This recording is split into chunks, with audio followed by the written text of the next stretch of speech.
ده مجاركة دندجي وفيساتي كليين مجلس سوريا ديمقراطيك مسدي بانيلك بنافي ديالوغا وكري لطاقة أشرفية يا باجاري حلبي اللي دار خست. ده بانيل ده هجمارك سياسة مدارين سربوخا ونونرين بارتيان سياسي بشتاربون.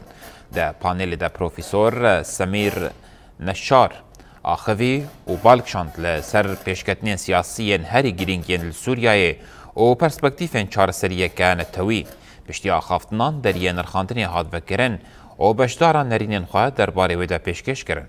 Panêl bi encamnameyekê bidawî bû, tê de tekezî li ser misogerkirina mafê hemû Sûriyan di destûra Sûriyeya Peşarojê de hat kirin.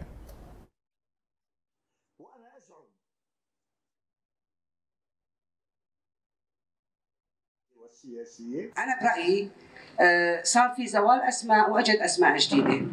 النظام ما زال قائم على